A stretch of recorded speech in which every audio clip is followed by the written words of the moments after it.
We're the only people that encourage our children to go off and get a good education and go get a good job. No other group of people tell their children that.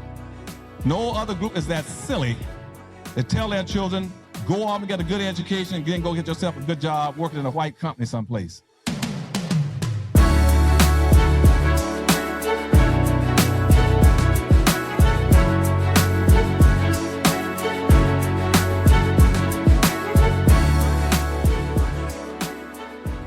Yo, what's up, y'all? Welcome back to Black Excellence Daily. I'm your host, Sean Croxton. Thank you so much for tuning in. We've got Dr. Claud Anderson back on the show today. And let me tell you, this talk is the epitome of real talk.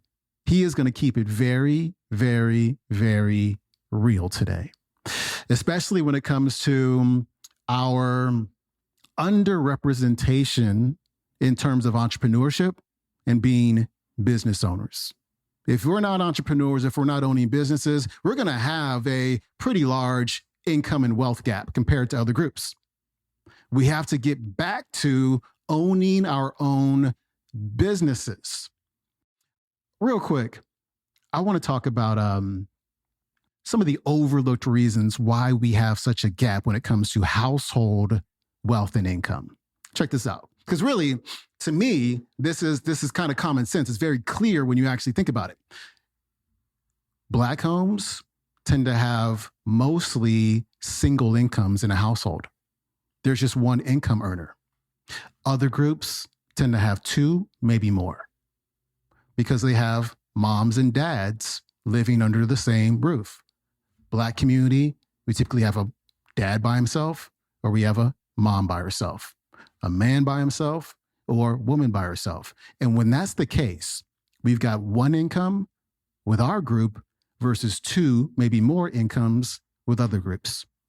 So if we got married and actually lived together, we would double the income and we would be more on par with other groups when it comes to income and wealth. And so it's just numbers. Two incomes is always better than one. And that's how household income works.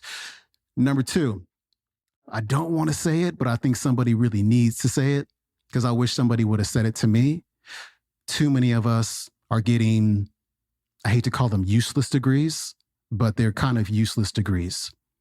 We're going to college and we're learning things and we're getting degrees in things that have no value in the economy. We are deeply underrepresented when it comes to the STEM majors. People who major in the STEM fields make more money when they get out of school. But if you're studying something that really ain't that hard, then you're probably not going to position yourself best to make more money in the economy. I wish somebody would have talked to me about this before I went to school. I went to college not even knowing what a major was because nobody in my family had actually gone to college. I had nobody to tell me this. So I spent 2.5 years without a major. I didn't know what I wanted to do. I ended up majoring in kinesiology. And in hindsight, if I didn't have entrepreneurial tendencies, I would have been broke as a joke getting out of school. But since I knew I had exposure to building my own business because my dad did that, then I had an advantage over the others who got out of school and didn't make any money. And so we have to start having serious conversations with our young people about majoring in fields that actually make money. I've seen so many people post on Instagram how a white person with only a high school education makes more money than a lot of Black people who have college educations. And I go, well, what do they do? Because if they went to trade school, they can be an electrician, they're a plumber, they do HVAC, some of these things, then of course they're going to make more money than somebody with a, degree that doesn't make much money in the real world.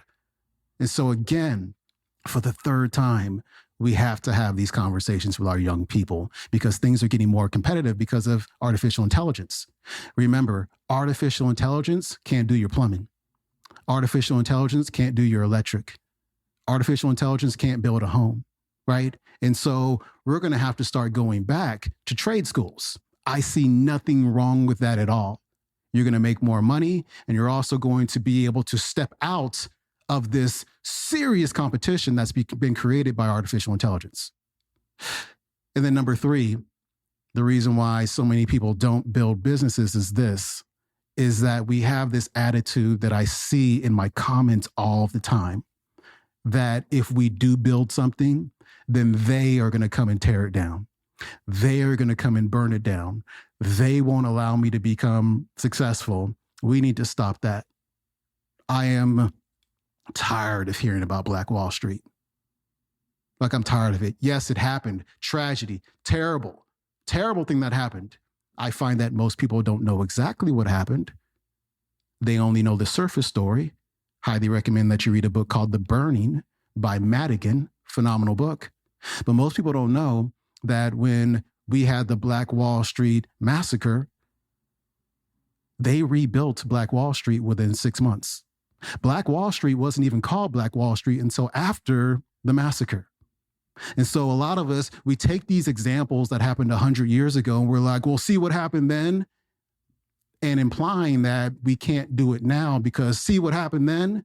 And to me, those people in Tulsa, in what became known as Black Wall Street, will look at us today using this excuse and shake their heads in shame because of what their descendants are doing with what happened historically. So to sum this up, number one, we need to get married. We have to have 2 incomes in a household. Number 2, we have to get degrees that have value in the economy. And number 3, we have to stop believing that if we build something up, somebody's going to come tear it down because it happened 100 years ago. We need to knock that stuff off and become entrepreneurs, own businesses in your own community to serve your community. Dr. Claud Anderson's coming up. Detroit, Michigan is a 90% black city.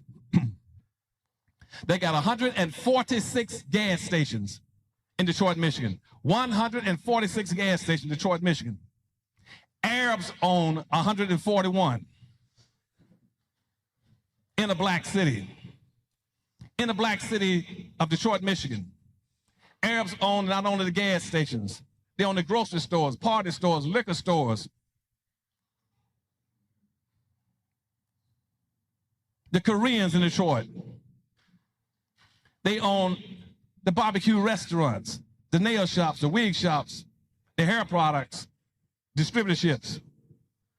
The East Indians in Detroit, they own the rest of the businesses. They own the Dunkin' and Donuts, the cheap motels, the check cashing services. Blacks own nothing in a city where they're the majority population. I got 1 million black folk in Detroit that owns nothing. Now, what's the impact of that? That's why in the 2000 census, the United States government declared Detroit to be the poorest city in the United States with the highest crime rate. And everybody's sitting back in the black leadership saying, oh, why are we so poor? You're poor because you're stuck on stupid. There is a direct relationship in this country between how many businesses you own and how poor you're going to be as a group. Those groups that have no businesses are going to be poor and imprisoned. It is not the government's responsibility to help you do anything. The government responsibility and the police department's responsibility is to put you in jail and keep you out of the way. When you have a Katrina situation, which on one of my videos, I started talking about Katrina 7 to 8 years before it even happened. That was almost 10 years before it predicted that was going to happen to Katrina. They got me crying on the video and they wouldn't take it out. But the video telling me what's going to happen in that city because the poverty rate was so high, 82% poverty rate in New Orleans before Katrina even hit. And nobody was concerned and understand that if you don't have any businesses, you're going to be poor. The reason black people are the poorest people in the United States is because we don't own businesses. Now, watch this now. In this country, in America, the group with the highest income in America today are Asians. The median family income for an Asian in America is $55,000 for median family income. Y'all follow this along, so when long after I've left you this evening, you'll never forget this as long as you live. The median family income from an Asian is the highest in the United States of any other group, $55,000. Underneath them are whites. The median family income from a white person is about $53,000 to $54,000. The median family income for these Hispanics that you're also worried about and getting them into the country are over blacks. They're at $32,000 and $33,000. The median family income for black people is $19,400. Now, why are black folk on the bottom in income? Here it is now. Asians got a $55,000 income, median family income over here. Here's why they got that income. 1 out of every 10 Asians are in business. Again, $55,000 income, they're at the top. 1 out of 10 are in business. Let's go down to the next level. You got whites now over here. Whites are at $53,000 to $54,000 income in that general range. They got 1 out of every 34 in business. Hispanics got 1 out of 54 in business. Black folk at the bottom with 1 out of 104. If you don't have any businesses, you're going out of existence. Why is that now? It's because all you're doing is working for a living. We're the only people that encourage our children to go off and get a good education and go get a good job. No other group of people tell their children that. No other group is that silly to tell their children, go off and get a good education and then go get yourself a good job working in a white company someplace.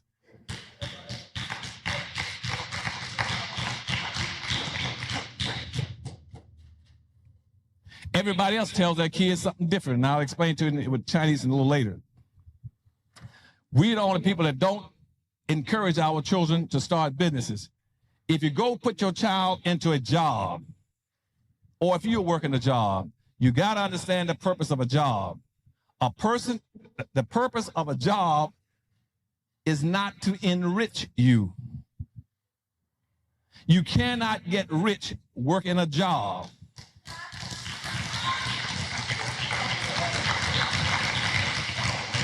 The only way you can get rich working a job is if you're good at stealing. A job is designed to maintain you. A job is designed to keep you one way from the welfare lines, unemployment, and food stamps. You work a job until you get too old and they retire you, then you got to go out and beg on the streets. You might get lucky to give you a silver watch.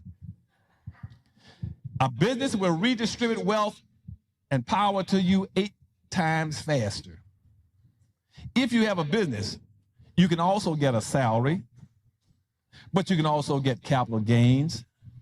You can also get depreciation. You can get appreciation. You can you got all kind of tax loopholes. You can write off all kind of things on your business, against your businesses. You can do all kind of things. The system is set up where those who don't have businesses pay all the taxes. Winn-Dixie had about 500 stores one year when I was over education in the state of Florida. I looked at the record. They had about 526 stores in the United States. Winn-Dixie, like Safeway, 126 stores. And that thing one year they only paid $9 in taxes. They got all kinds of loopholes, flip back, take backs, and everything else to make sure they don't pay any taxes. You work at a job, you got nothing you can write off except your interest payment on your house and your taxes on your house. That's it. The rest of your money is going to take care of the rest of this country. And we're the only people who have no businesses. Black folk are paying more than their share of taxes because we are so silly we won't start businesses. That was Dr. Claud Anderson. His website is powernomics.com. You can watch today's talk on YouTube. It's called Dr. Claud Anderson, Black Dollars Making Sense, full video with Q&A. Hey, book club enrollment is open right now. Next Wednesday, September 10th, we start discussing the very best book ever written on how to build your confidence. It is called The Confident Mind. It is by Dr. Nate Zinzer. We're going to be reading the intro and chapter 1. We'll be discussing them again next Wednesday. the community is so amazing. It's not just about reading books. It's about connecting. Because if there's one negative when it comes to this positive stuff that we learn about, is that there's so few people to discuss it with in our real lives. And that's what we do in my book club. We discuss, we support, we help each other just get through the obstacles of life. And it's just a place where you can go where you feel like, yeah, these are my people. And we're about 50% Black right now. And so I highly recommend that you join at SC, my initials, scbookclub.com. Let's get going. It's $29 a month. We have 2 calls on Wednesday. We have an East Coast friendly call, and then we have a West Coast friendly call. So you have a couple of different options to join us, and you are going to love it. Again, the book is called The Confident Mind. Remember this before I let you go. In order to become successful and to go after your dreams, you got to have some confidence. And confidence is not a trait that you're born with. Confidence is something that you develop over the course of your life. And there are exercises, like really, really practical exercises that anybody can do in this book. And I guarantee by the time we finish this book, you're going to be the most confident version of yourself. So get signed up at scbookclub.com. I'll see you tomorrow. I'm out. Peace.